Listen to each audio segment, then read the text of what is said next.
கருக்கலைப்புக்கான விருது அண்ணன் சீமானுக்கு நாமெல்லாம் சேர்ந்து தமிழ்நாடு அரசுக்கு பரிந்துரை பண்ணி அந்த விருது அவருக்கு வாங்கி கொடுக்கணும். ஏண்டா பெரியார் ஏன் திருமணம் செஞ்ச வரலாறு எல்லாமே எங்களுக்கு தெரியும்.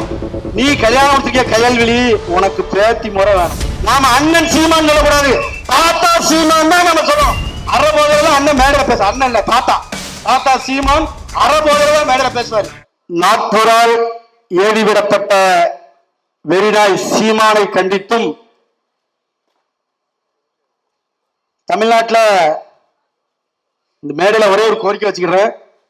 சிறந்த கருக்கலைப்புக்கான விருது அண்ணன் சீமானுக்கு நாமெல்லாம் சேர்ந்து தமிழ்நாடு அரசுக்கு பரிந்துரை பண்ணி அந்த விருது அவருக்கு வாங்கி கொடுக்கணும். ஏன்னா 7 முறைக்கு மேல கருவை கலைச்சிட்டு பெண்களை இன்னைக்கு என்ன சொன்னா பிசிறின்னு பேசுறான். அவன் கட்சியில் இருக்கிற பெண்களை பிசிறின்னு பேசுற மிகப்பெரிய பெண்ணுரிமை போராளி நாம் தமிழர் கட்சியினுடைய ஒருங்கிணைப்பாளர் சீமான் தொடர்ந்து பெரியாரையும் திராவிடத்தையும் நான் கடப்பாறையை கொண்டு இடிப்பேன், ஆரிய கடப்பாறை கொண்டு இடிப்பேன்னு சொல்லி பேசிட்டு இருக்கிறாரு சீமான். அதை விட தன்னுடைய பட்டறையில் வளர்ந்த பெண்ணையே திருமணம் செய்தார் பெரியார் சொல்றாப்ல. ஏண்டா பெரியார் ஏன் திருமணம் செஞ்ச வரலாறு எல்லாமே எங்களுக்கு தெரியும். நீ கல்யாணத்துக்கே கயல்விழி, உனக்கு பேத்தி முறை வேணும். மாமியார உன்னோட 5 வயசு மூத்தவா, நீ எல்லாம் பேச முடியுமா? உனக்கு எல்லாம் பேச தகுதி இருக்கால? நீ பேசுற 5 வயசு அந்த அம்மா இவருக்கு இளையவர். அப்ப இவர் யாரு? கயல்விழிக்கு தாத்தா. நாம அண்ணன் சீமான் சொல்லக்கூடாது, தாத்தா சீமான் தான் நம்ம சொல்றோம். இன்னில இருந்து மேடையில பேசுற எல்லாருமே நாம் தமிழர் கட்சி அண்ணன். அவர் சொல்லாரு, அண்ணன் இருக்கண்டா இந்த கேள்வி கேட்கும் பேசுவாரு இந்த நிகழ்ச்சியில. சொல்லுடா தம்பி, சொல்லுடா பேரான்னு கூப்பிடு, நம்ம தான் சொல்லுடா தாத்தா. தாத்தா இந்த கேள்விக்கு பேர் சொல்ல தாத்தா நம்ம கேட்கணும். இன்னைக்கு அவன் வாய்கிலேயே பேசுறான், நான் கடப்பாறையை கொண்டு இடிப்பேங்க, பயங்கரம் என்னெல்லாமோ பேசான். இன்னைக்கு நான் தமிழ்நாட்டுல அதை விட அவன் ஒரு பெரிய காமெடியான விஷயம் உண்டு.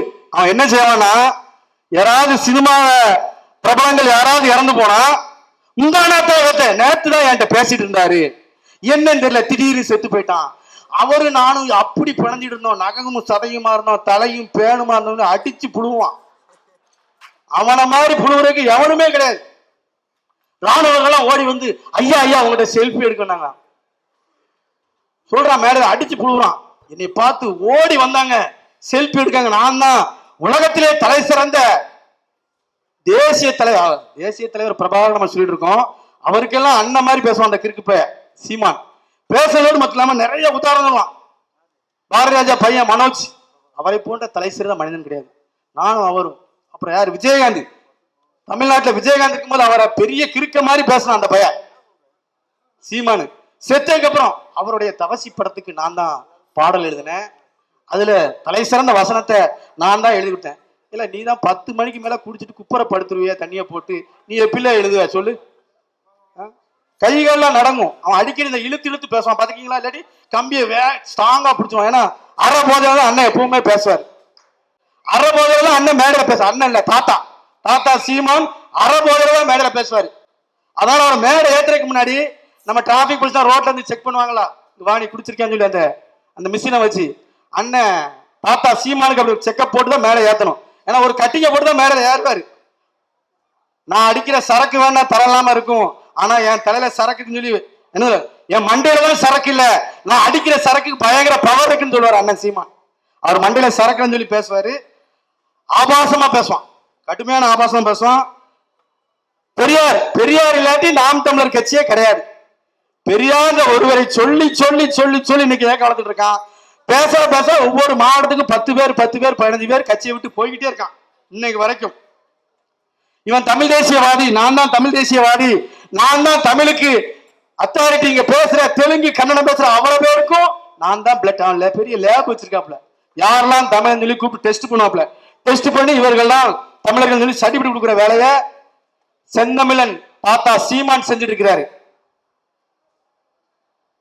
அதான் சொன்னார் குருமூர்த்தி, தாத்தா சீமான் உடம்புல ஓடுற ரத்தம் எங்க பார்ப்பன ரத்தம் இல்ல. உங்க அம்மாவும் ஆத்தாவையும் அவன் தப்பா பேசுறான் குருமூர்த்தி, அவன்கிட்ட உனக்கு கோபப்பட யோக்கியதே இல்ல. இல்ல உன் ரத்தம் பாப்பா ரத்தம் சொல்றாங்க. நீ நாண்டிட்டு சாவாண்டாம போல நீ உங்க அம்மா வந்து அவன் சொல்றான் வச்சிட்டு இருக்கேன்னு சொல்றான். பச்சையா சொல்ல போனா உங்க அம்மாவுக்கு குருமூர்த்தி தான் அர்த்தம் சொல்றாங்க. நீ நாண்டிட்டு சாவ வேண்டாமல தைரியமா பேசுறான். அவன் யார் தெரியுமா? சங்கரையான்னு ஒருத்தன் சாப்பிட்டுட்டு வாந்தி எடுத்து போறான். அவர் பாப்பான். அந்த வாந்தி எடுத்த போல அவன் அள்ளி சாப்பிட்டு இங்க வந்து பேசுவான். ஊடகத்துல கேக்குறாங்க, ஐயா நீங்க இவ்வளவு பயங்கரமா பேசுறீங்களே, நீங்க எவ்வளவு புத்தகம் படிக்கீங்க? எனக்கு நான் புத்தகம்லாம் படிக்கல. திருச்சியில பாப்பான் சங்கரையான்னு ஒருத்தன் இருக்கான். அவன் எல்லாத்தையும் எனக்கு எழுதி கொடுப்பான். அவன் தின்னுட்டு வாந்தி எடுப்பான். அதை அள்ளி நான் தின்னுட்டு வந்து வாந்தி எடுக்கேன். சொந்தமா அதாவது சினிமால படம் எடுத்து தோத்து போன இயக்குனர் தான் சீமான். சினிமால ஜெயிக்க முடியல, சினிமாவில் தோல்வி அடைந்து இன்றைக்கு அனாதையாக இருந்த இயக்குனர் தாத்தா சீமான் இன்னைக்கு வந்து வாயை வாடகைக்கு விட்டு பாப்பான் கால நக்கி பறிச்சிட்டு இருக்கான். அவன் வாயெல்லாம் அடிச்சு கிழிக்கணும். என்னைக்கு அவன் பெரியார தப்பா பேசுறானோ அன்னைக்கு அவன் வாயை அடிச்சு கிழிக்காம விட்டோம். அதனாலதான் அவன் திரும்ப திரும்ப பேசுறான். சாதிகள் இல்லையடி பாப்பா. பாரதியார் மீது கடுமையான விமர்சனம் உண்டு. பாரதியாரையும் பெரியாரையும் ஒப்பிட்டு பேசுறான். சரி, அதை கூட ஓரளவு ஏத்திக்கலாம். பெரியாரையும் பிரபாகரனையும் ஒப்பிட்டு பேசுறான். எவ்வளவு பெரிய தற்கூரியா இருப்பான். பெரியாரையும் பிரபாகரன் மண்ணி விடுதலைக்காக போராடிட்டு இருக்கிறாரு. தந்தை பெரியார் சமூக நீதிக்காகவும் இந்த மண்ணில் சக மனிதன் பகுத்தறிவோடு சிந்திக்க வேண்டும், எல்லாருக்கும் எல்லாம் கிடைக்க வேண்டும் என்று சமூக நீதியை தூக்கி பிடித்து போராடிய தந்தை பெரியார் வாழ்நாள் முழுவதும் தன்னுடைய மோத்திர சக்தியோடு தன்னுடைய மோத்திர பையோடு தமிழ்நாடு முழுவதும் தன்னுடைய சிறுநேரத்தினுடைய வழியை பொறுத்துக் கொண்டு சாகும் தருவாயில் தமிழுடைய சூத்திர பட்டத்தை ஒழிக்க வேண்டும் என்று சொல்லி தமிழ்நாடு முழுவதும் எவனுடைய காலையும் சீமானை போல் நக்காமல் எவனிடமும் யாசகம் பெறாமல் திறனி பெறாமல் தமிழ்நாடு முழுவதும் சமூக நீதிக்காக மக்கள் சுயமரியாதையோடு வாழ வேண்டும் என்று தமிழ்நாடு முழுவதும் பிரச்சாரத்தில் தலைவர் பெரியார். நீ அவளை வந்து பிரபாகரனோட ஒப்பிட்டு பேசுனா நீ எவ்வளவு பெரிய தற்கூரியா இருப்ப. சரி, நீ பெரிய தமிழ் தேசியம் பேசுற. அப்ப நீ தமிழ் தேசியம் பேசுறா யாரெல்லாம் இணைச்சு நீ போராடி இருக்கணும்? தனியாதான் போராடுவான். பாத்துக்கீங்களா? தனியாதான் போராடுவான். தமிழ் தேசியம் பேசுற எந்த இயக்க தலைவர்களையும் இங்க இருக்கிற ஐயா கு ராமகிருஷ்ணனையோ அண்ணன் கோத்தூர் மணி அவர்களையோ ஐயா வைகோ அவர்களையோ தமிழ் தேசியத்தை பேசுகிற யாரெல்லாம் தமிழ் தேசியம் பேசுறாங்க யாரையுமே அழைச்சி ஒரு போராட்டத்தை நடத்துறதா வரலாறு கிடையாது. 8% வாக்கு வச்சிருக்காங்க. உன்னோட 2% அதிகமா எங்களுடைய தலைவர் எழுச்சி தமிழர் வாக்கு வச்சிருக்கிறாரு. 4 முறை எம்பி ஆயிட்டாங்க, 2 முறை எம்பி ஆயிட்டாங்க, 4 எம்எல்ஏ இருக்கிறாங்க. நீ 8% வாக்கு வச்சிருக்க. உன்னால ஒரு ஒன்றிய கவுன்சில் கூட ஆக முடியல. நீ அப்ப தேர்தலை நிக்கிறதுக்கு தகுதி இல்லாத நபர் தானே. 10% வாக்கு வச்சிருக்கிற அண்ணன் எழுச்சி தமிழரை பார்த்து இந்திய அரசியல் இன்னைக்கு பயப்படுது. 2 பேரும் ஒப்பிட்டு பாருங்க. அப்ப அவர் அரசியல், இந்த மக்களுக்கு தேவையான அரசியல், இந்த மக்களுடைய நாடி துடிப்பை அறிந்து அரசியல் செய்யறாரு.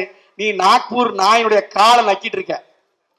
நான் எப்பவுமே தனித்து தான் போட்டிடுவேன் அவர் சொல்றாரு. ஒரு பத்திரிகையாளர் கேட்கிறாரு, திருக்குறள் ஐயா திருக்குறளை பத்தி ஒரு சின்ன சர்ச்சை அவர் கேட்கும்போது, உனக்கு திருக்குறள் தெரியுமா? நீ 10 திருக்குறள் சொல்லடிமா. பத்திரிகையாளர் தெரியும், நீங்க 10 திருக்குறள் சொன்னா இவனுக்கு உடனே ஒன்னும் ஓடாது. எனக்கு உயிரெழுத்துக்களே எத்தனை தெரியாதடா, நீ என்னைய பார்த்து திருக்குறள் கேட்க சொல்லி சொல்லிட்டு நீ எந்த ஊடகம்? அவர் ஒண்ணு தெளிவா கேட்பாரு, நான் எழுத்து ஊடகம் பாரு. எழுத்து ஊடகங்களுக்கு ஒன்னும் ஓடாது. என்னடா நம்ம பேசுறதுக்கெல்லாம் பிரேக் போடுறான்னு சொல்லிட்டு சீமான் அப்படி அந்த பத்திரிகை யாராவது கேள்வி கேட்டா கொந்தளிப்பான்.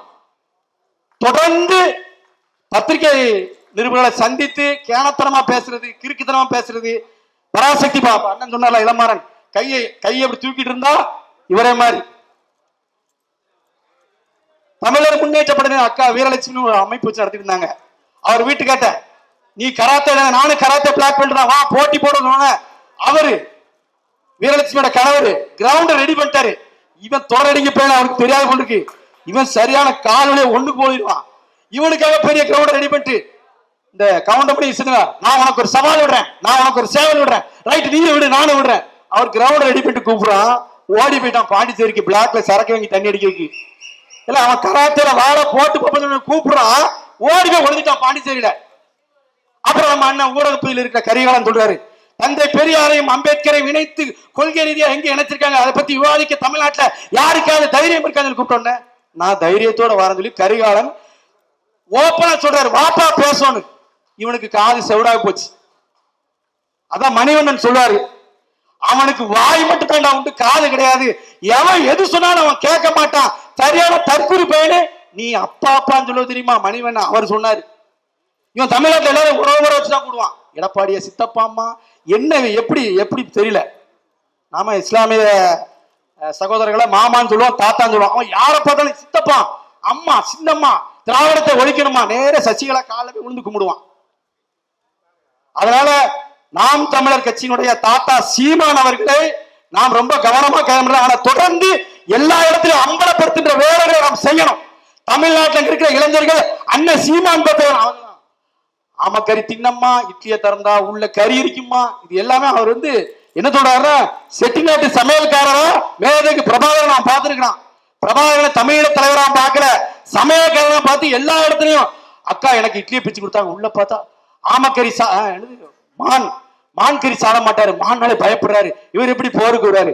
ஏல நீ தொடரடிக்கு போய் நீ நேருக்கு நேரா விஜயலட்சுமியை பார்த்து நீ பேசுறியா? நேருக்கு நேரா விஜயலட்சுமியை பார்த்து உன்னால பேச முடியுமா? அவன் கெட்ட கெட்ட வார்த்தையில கிளி கிளி கிளி கிளி கிழிச்சு இவங்க அம்மா ஆத்தா சித்தப்பா பெரியப்பா எல்லாரும் கிழிச்சு தொங்க விடுறா. வைக்கவே இல்லாம அந்த பொம்பளை கேவலப்படுத்துறான்.